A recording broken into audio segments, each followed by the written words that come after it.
listening to the DFS On Deck podcast, brought to you by LineStar, the top-rated DFS tool set and #1 companion for DraftKings, FanDuel, and Yahoo Daily Fantasy. Go LineStar Premium now at LineStarApp.com. Now, here are your hosts, fantasy baseball experts Joe Pisapia and Chris Meaney. Hey, yo, what's up, everybody? It's me, Joey P, Joe Pisapia, and welcome to On Deck right here on the LineStar app. It is me, it is Chris Meaney, and it's you, and it's Tuesday.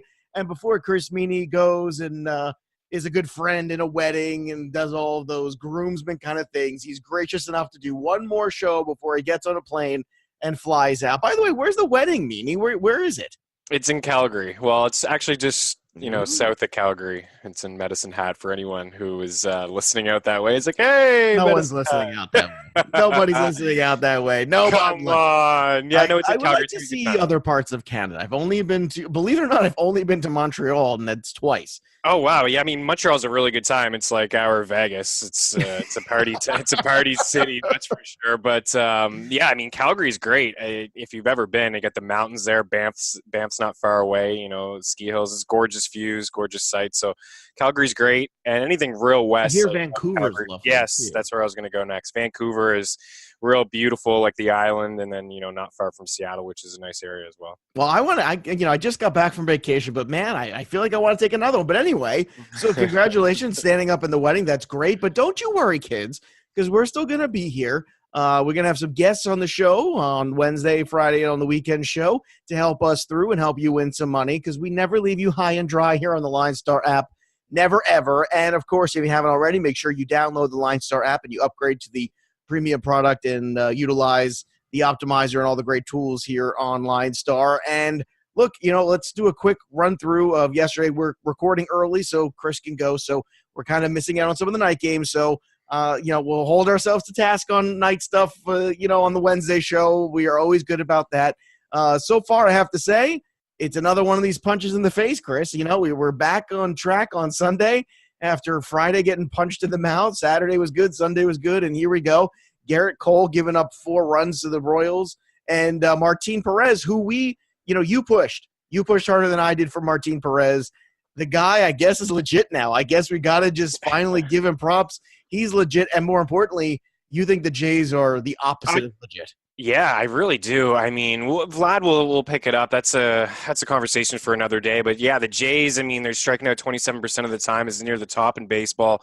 It was the second most heading into last night's start. And yeah, I mean, Martin Perez, 7 innings, 2 hits allowed, 9K. Like, yeah, good on him, and we'll give him some credit, and he deserves it. But I think this has a little bit to do with the Jays. Earlier on in the year, I believe like 4 of their first 6 games, opposing pitchers had taken no hitters into the 6th inning against them. And Perez now, that's 2 solid starts against the Jays. It's 1 great outing before that against the Astros, where he had 8 innings, 4 hits, no earned runs, and 7K. So maybe he's somebody to start thinking about. We joked earlier, he seemed to have a chip on his shoulder. He was motivated. He seemed disrespected that he wasn't in the opening day rotation, but nonetheless, he's earned that disrespect. In all fairness to Mr. Perez, yes. No offense, it's been a good long many years of earning that kind of respect. So it was well deserved. It was well deserved. That's all I'm going to say, Martin. But look, I'm glad, because this is going to be. I mean, what was he last night? He was like in the 6.8 range or something like that. That is a huge. And speaking of cheap pitchers too. Okay, so with Boston, we talked about Smith. I know some shows and some places were all in on it all. We were very careful with Smith, with Boston. We said, look, it's the Orioles. If you want to throw a tournament lineup out there with Smith, it's fun because you could basically buy everybody you want. and I did. I threw like $1 tournament thing just for fun, just for S's and G's. And, of course, he gave up 4 runs in 3 innings, and he was out of the game. So, and that's why you can't always go all in on that kind of stuff. That's why it's a little scary, and that's why we try to steer you back. So we're steering you back, and unfortunately, so for every Martin Perez that we have that works, we have a Felix Hernandez that gets bombed all over the place, which is completely brutal.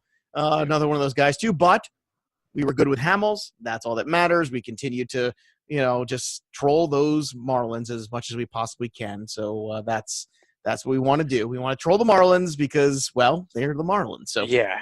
And also we were talking about Blake Snell as well. Like, I mean, he got pounded in back-to-back starts against the Royals, and I thought, maybe the ownership would be pretty high on Diamondbacks, and flirting around in some tournament lineups. I'm seeing some ownerships high, on Diamondbacks because they had that big series in Colorado where Blake Snell was just phenomenal. Yeah. Monday night. I mean, he had a perfect game going. He went 6 scoreless, 1 hit, had 9 Ks. So that was encouraging to see him go. And the Rays just continue to be, I think, an underrated offense and an underrated team. They just find success, Joe, whether through the years. They just find cheap talent, and they're just having a really strong season. I mean, I'll tell you what, if they could only get people to come out, or they had a decent ballpark to play in, they know what they're doing as an organization. They just, because of the small market and because of all the other issues they have, a terrible place to go to a ball game, and it's Florida, and we all know, the fans are in and out there in terms of baseball stuff. So, I mean, if they ever went to a venue with a great ballpark in a good city that really cared, it would be really exciting to have them. And it's a shame because you're right. As an organization, they do continue to do it right. They've got some more arms coming in the pipeline. I know Honeywell had a little setback this past week, but hopefully if he can come back at some point this year and pitch too, that's another arm to add to Glasnow and Snell. And all of a sudden, I mean, that rotation could be scary in a year. Yeah, really could. So one thing that's actually going our way, Joe, before we get into today is, I mean, the game's not over yet. Obviously, we're recording a little early. But the Cardinals, I mean, where were the bats the first couple innings? But, since we started recording, maybe, some luck. They're listening. Here. They heard us. They got afraid. The 2-run shot, Matt Carpenter, who the LineStar app love as a value, he had a home run here tonight as well off Velasquez. So that was our stack, right? We had Carpenter, Goldie, and DeYoung. That's where we were trying to get some Cardinals. So hopefully they'll keep hitting as we keep recording. Yes. Let's just keep talking, and maybe they'll just keep hitting. All right, let's get over and start at 6 o'clock Eastern time. We got Lucas Giolito and the White Sox taking on Jeffrey Rodriguez and the Cleveland Indians in this one. Now, Giolito was actually pretty good in his last outing. Fortunately, just 5 innings because, it's Giolito, but he did have the 7 strikeouts, so that's an intriguing one here. Look, I don't think there's much to get excited about with either of these two pitchers, obviously, but I think Giolito is one of these guys I'm going to keep my eye on. I don't think this is the right one to take a stab at it yet, but if he has another good outing, he's going to start to creep into the consciousness for me, but I think it's just a little too soon right now still. Yeah, I think so too. And another thing you were dead on yesterday as well is this Cleveland lineup. It's not good, man. No. They just played Ivan Nova and got 1 run. Nope. It's just that's not good enough because everybody is destroying Nova. He's a huge. Well, I mean, okay, here you go. Maybe this is the one to take a stab at. Is this me? Maybe you're talking me into my own thing here. I mean, they're not good. Giolito was good. It's 7.7. That's what he is on the DraftKings side. On FanDuel, I have to go check. It's 7.5. So it's basically the same there. So as a secondary pitcher. The problem is it's that 6 o'clock slate, so you got to find a way to work. And that's it might not be the spot, but just keep an eye going forward. These Cleveland Indians are not good right now, and the team implied total is 5. That's pretty high for a team that couldn't really get on base. And the wind's blowing in tomorrow too, 12 miles an hour in. Not good. That's also something to keep in mind too. All right, let's go with Marco Gonzalez and Masahiro Tanaka. Tanaka at 9.6, Gonzalez at 8.9. I like Tanaka in this one, I got to say. I do. I think, you're looking for safe pitchers, good return on investment. Why not Tanaka? I think he's a perfectly good one. And, look, I would say this year it's the same as everywhere. It's a little up and down. Yeah. You'd like to, for every 7 innings, 7 strikeout performance, you get one of those 5 2/3 and he strikes out 3 guys. And it's just, that's what it is. But I think at home, I think that's a good spot for him.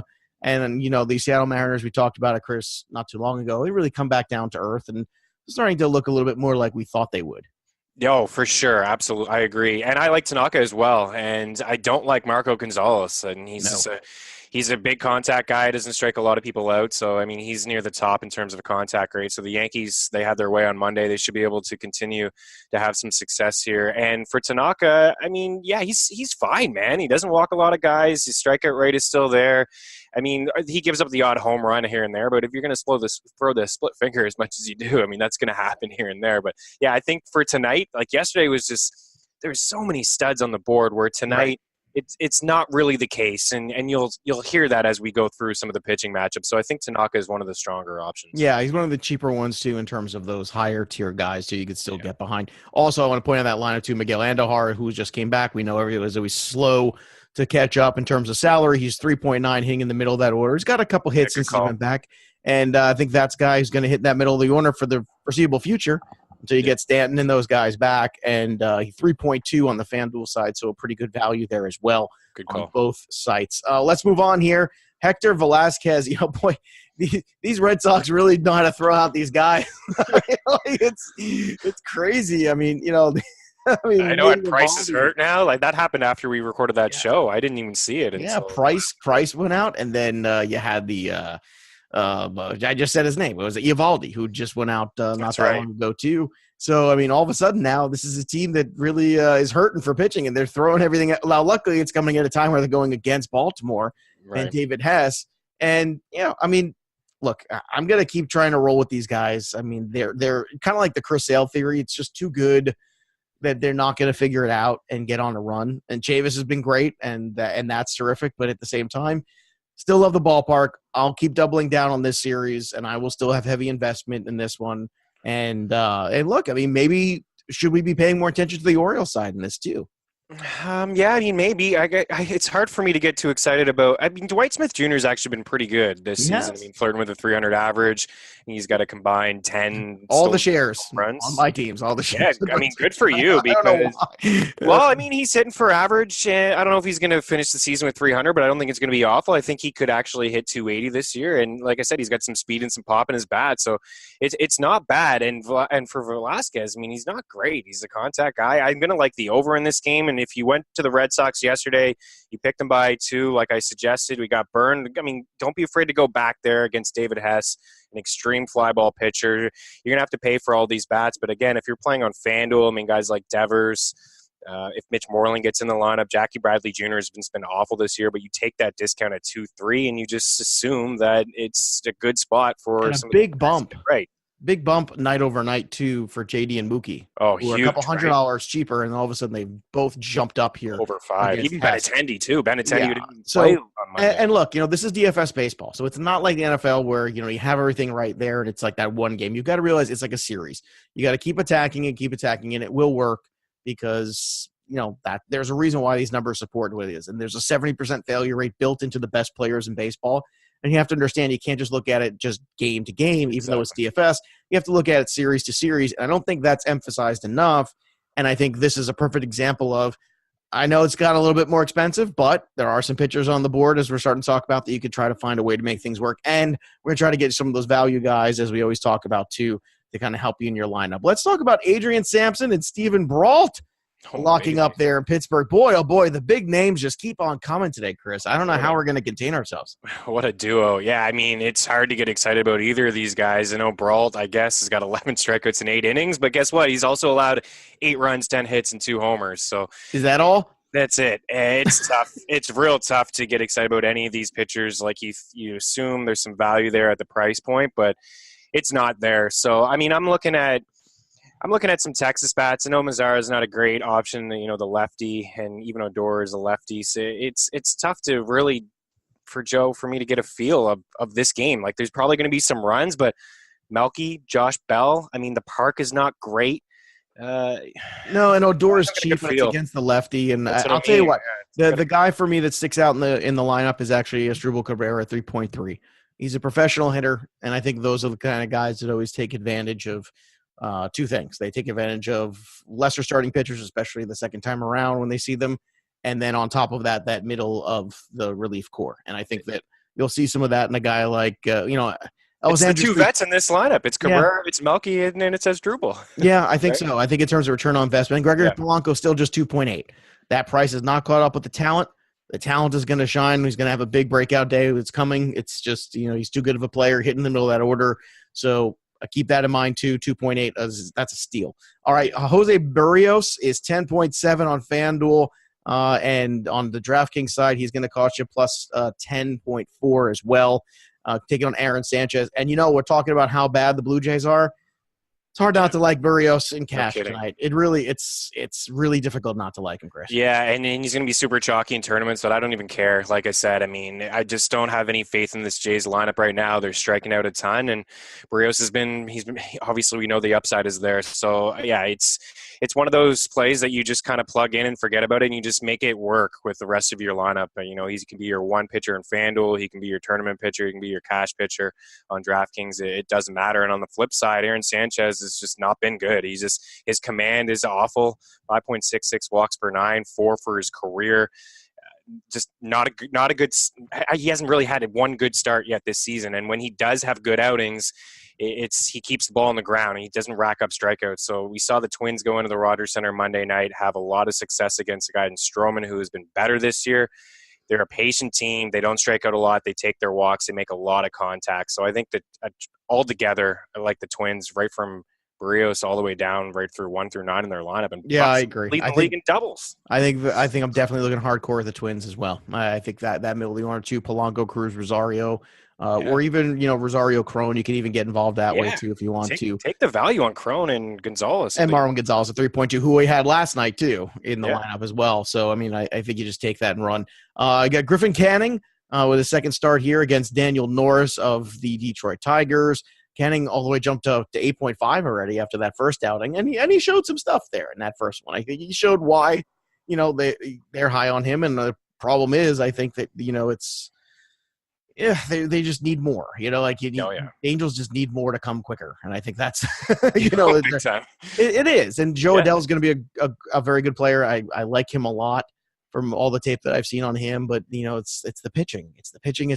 And it's the one thing this organization has been bereft of for quite some time. But looking at this, Trout's going to be priced obviously way out of control there, and the Tigers are not a lineup I like. So this is a hard pass for me this game. How about you, Chris? Yeah, I don't feel great. I was surprised it opened up at 8.5 and it jumped up to 9. I'm on the under here. We've been talking all year about the Angels struggling against lefties. Even I don't love Daniel Norris, but even still, there's no reason for me to think that they're going to hit that 4.8 team implied total. Canning's not a bad option. I mean, his first outing was great. You're right. And maybe it had something to do with playing the Blue Jays. We've been hard on the Blue Jays during this show, but this is another decent spot for him against Detroit. So I don't mind him as a second pitcher, as someone who could rack up some strikeouts for you. But know with these young pitchers, walks are going to be an issue. And he was a little sporadic with some of his fastballs. He was going real high in the zone, but I don't mind him today in some spots. Again, a second pitcher in tournaments. All right, Taylor Clark's going to make his debut for the Arizona Diamondbacks. Now, Clark is obviously just 6.9 over here on the DraftKings side. On FanDuel, too, he's probably going to be super cheap. I'll bring up his price in a second. But, this is a guy you look at the numbers in AAA and you go, ugh, but it's PCL. And he's had some other moments in AA where he was a pretty good pitcher. Taylor Clark's the kind of guy, he's 5.8 on FanDuel today, that I look at and I go, if this guy threw down a good start, it would not shock me whatsoever, because sometimes for these guys to get out of PCL and go to the major leagues, it's like a gift.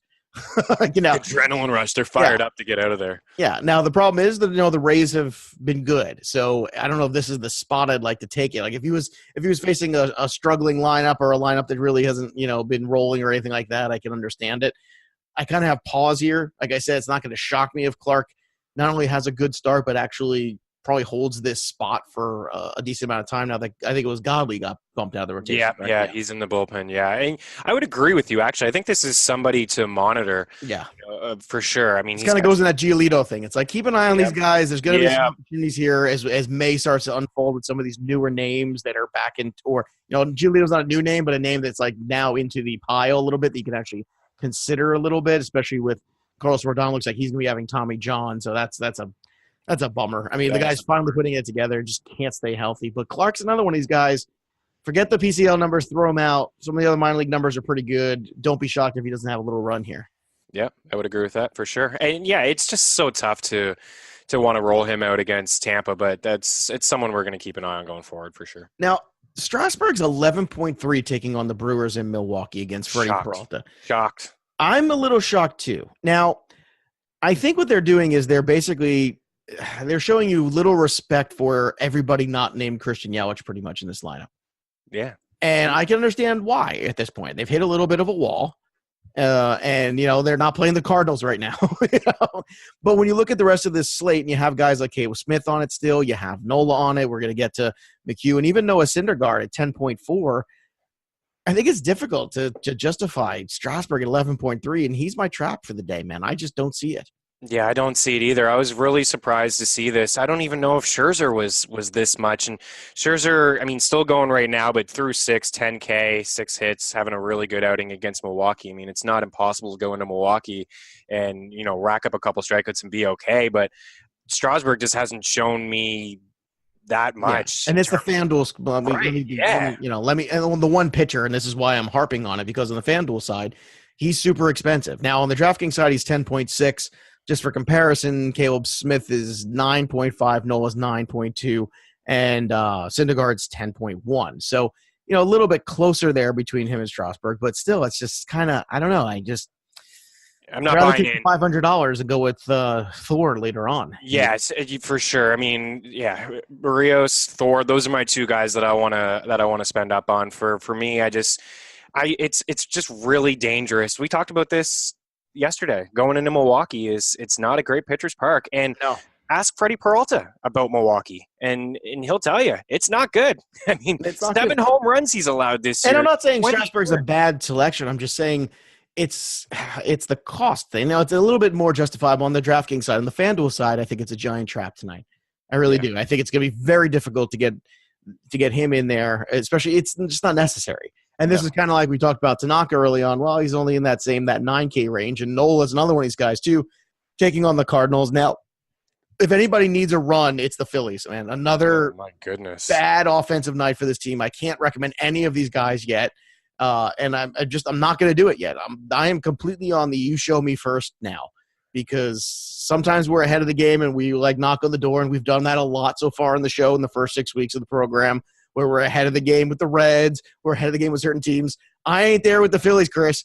They need to show me, because right now this looks like that quintessential put a bunch of pieces together and it turns out it just doesn't work, or it doesn't gel right away as quickly as you hope. Yeah, and the prices are just too crazy. I mean, it's too expensive. Like Hoskins, I love, but I'm not spending 5.4 on him.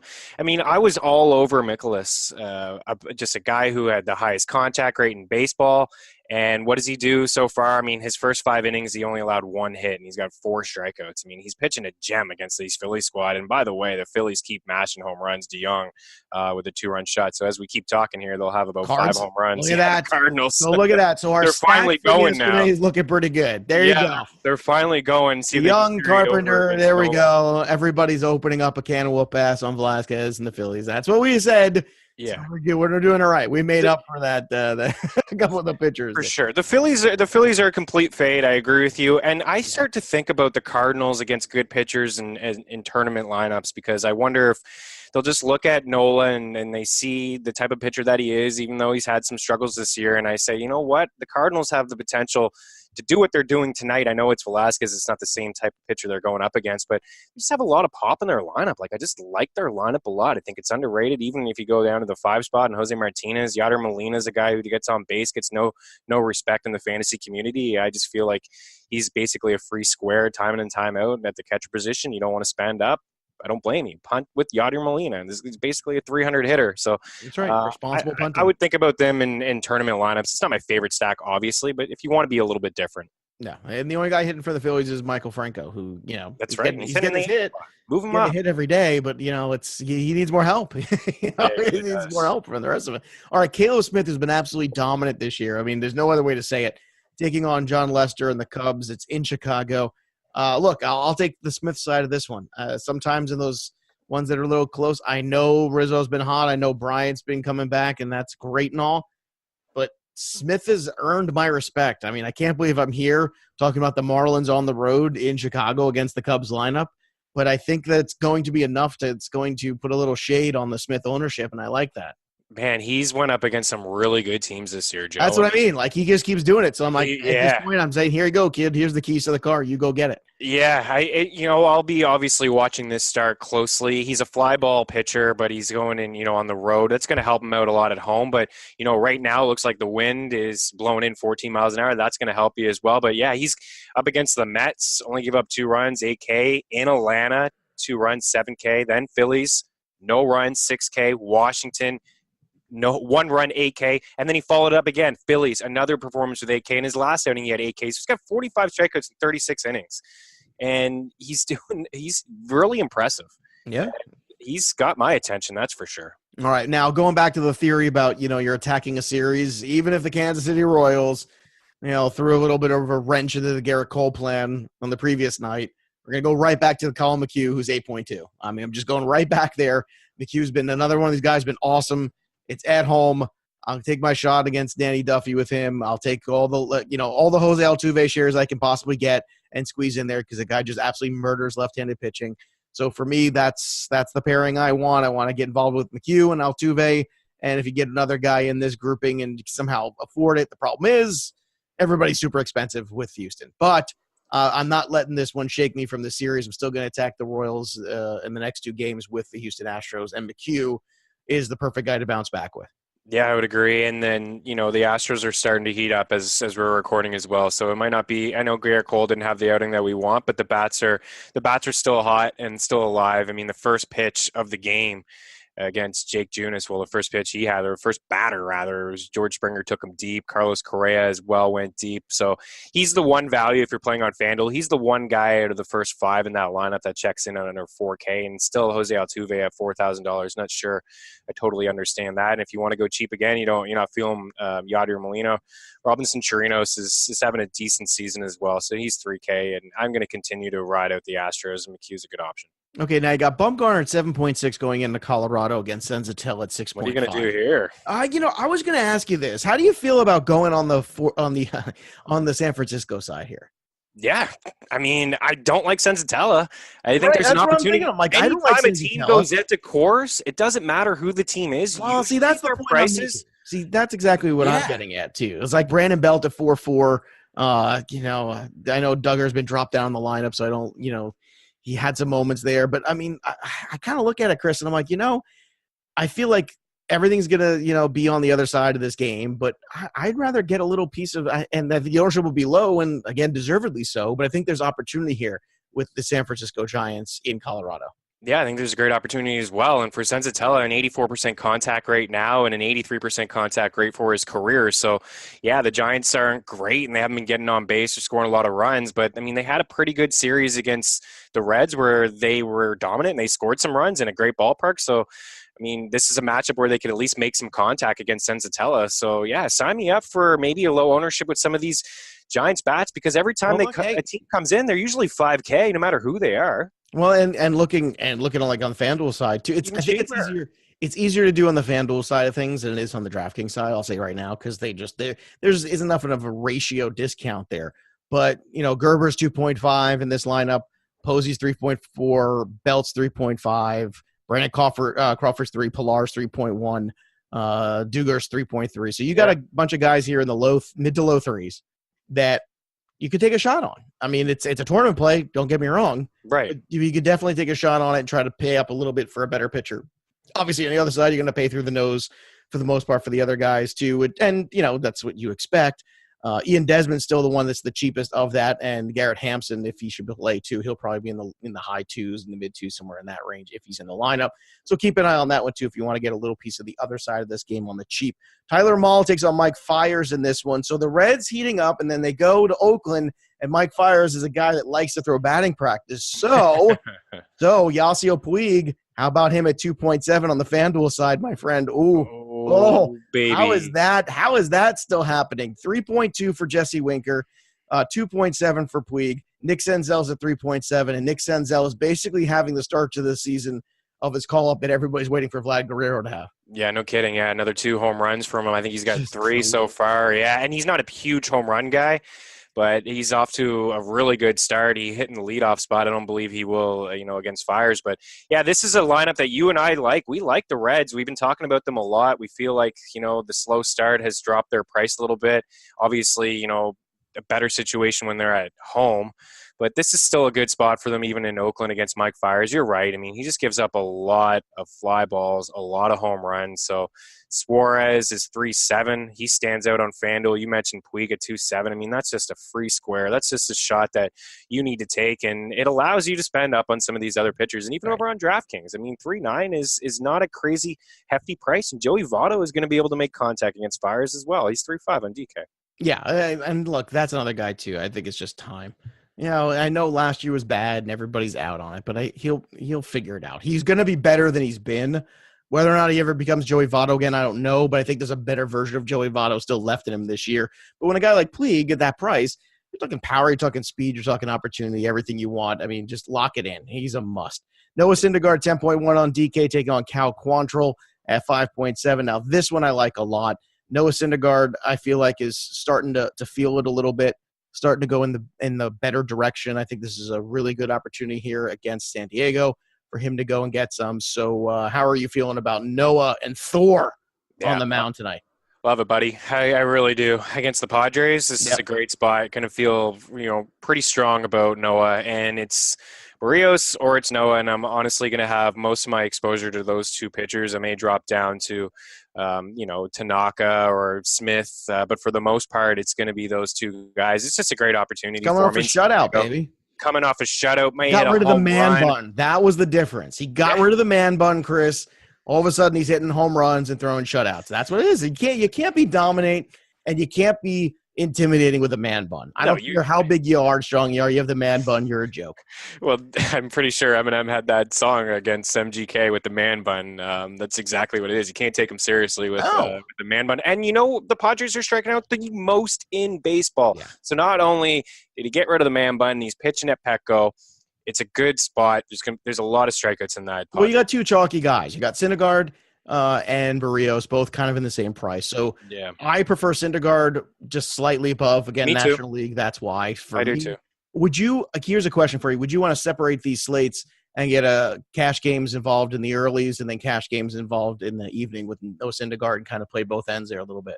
Yeah, I can get behind that. I think this is the kind of night where you could do that. And how you can do that is you spend up for Syndergaard and you get some Reds and you get some Giants in your lineup. Reds and Giants, baby. You can afford to do that. It's an easy situation. All right, one more left. You got Max Fried taking on Hyunjin Ryu at 9.8, Fried at 8.8 in this one. Now, Ryu is a pitcher I love, but again, because of the pricing and some of the other guys, I don't love it tonight. And I think that's a little expensive, and I have a little bit too much respect for Atlanta as a team right now. So anything else here in this game that you're excited about or you want to get behind? Not really. I like both pitchers, but I can't get behind either of them, to start them. Can't get behind the offense as much either because I like both these pitchers too. I know. That's the thing. I feel like both these teams have guys who can hit lefties, but I got to give a little bit of respect to Rio and for Fried, he's been pretty good. Rio's been terrific. I mean, look at he doesn't walk anybody. It's unbelievable. I'll tell you what, if you at 9.6 there, I'm trying to look and see if you could squeeze it in there. That's where it gets a little tougher. 9.6 on the FanDuel side. On the DraftKings side, to have him pitch for you, it's going to cost you what? What's his price over here? It's 9.8. Yeah. So really, it's like you've really got to go low rung on the offense, or you've got to find that other pitcher in that 7 range. I mean, Ryu and McHugh, you can kind of put together as a pairing in tournaments on DraftKings. I think you could do pretty well with that pairing and still have enough budget left over for some offense. Is there another guy you think you can put a pairing together for a tournament pitcher and make it work? Like with some of the top guys like Syndergaard? No, I don't think you can do it with Syndergaard. Can't do it with Syndergaard, Strasburg. You mentioned like with Rio and Rio and some, like if you want to try to. Unless you want to go a Bumgarner and tempt fate, which you could do. It's 7.6. I don't know. I don't think that's crazy because we've seen some guys go into Colorado this year and have decent starts, and if you're throwing it as a tournament play and you're already in on the offense, you might as well go in on Bumgarner too. Yeah, I mean, he's done it as recently as last year, when last year was one of his worst seasons altogether, and he went into Coors and had success, and team that hits lefty. So I think the one pitcher, honestly, I would go is Griffin Canning if I'm looking for somebody cheap. I think that's a good one. Some upside against. It's just the fact that it's up against the Tigers and they're striking out the second most in baseball. It's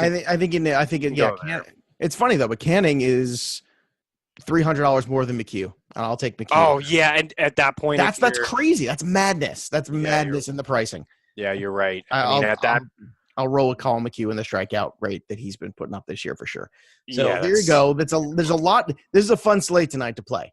It's a very fun slate. There's a lot of options, a lot of ways you can attack it. I'm telling you right now, I think you go heavy cash games. You separate. You get some Barrios on the front end of the earlier games, and on the later end, you get some Syndergaard. You play some cash games there.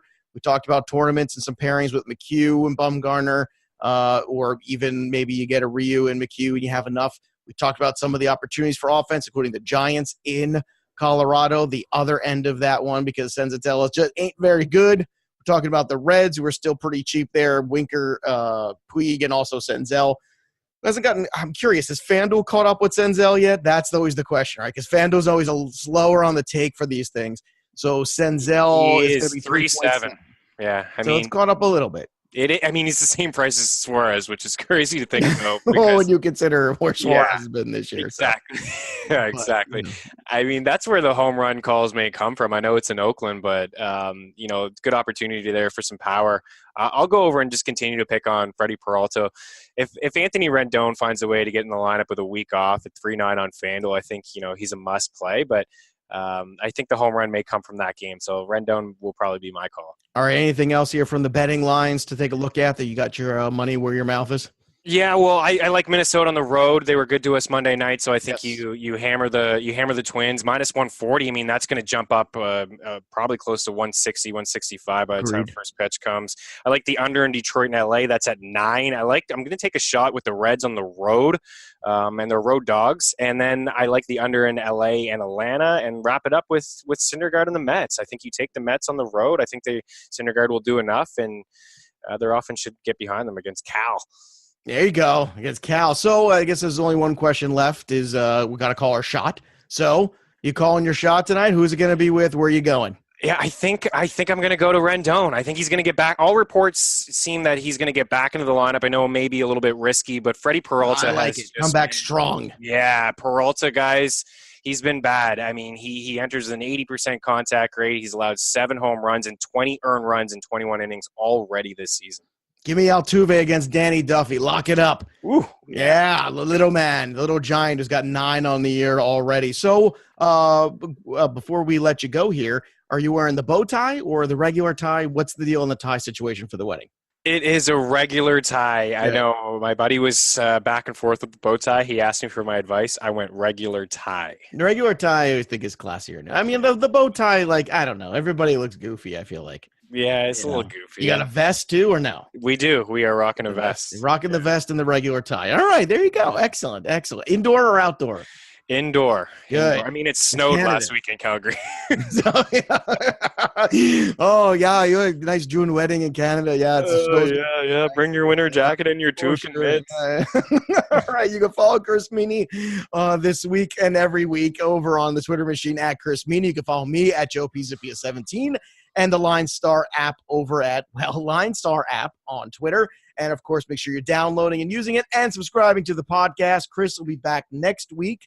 But we'll be back with plenty of guests. Tim Heaney, Dan Strafford, some of the great minds in DFS baseball are going to join us and chat a little bit and help you win some cash. Chris, have a great time. And there's only one thing left to do now, and that is step out of the on-deck circle and into the batter's box and go yard. We'll see you next time, kids. You've been listening to the DFS On Deck podcast, brought to you by LineStar. Hit subscribe, tell a friend, and stay tuned for the next episode from fantasy baseball experts Joe Pisapia and Chris Meaney.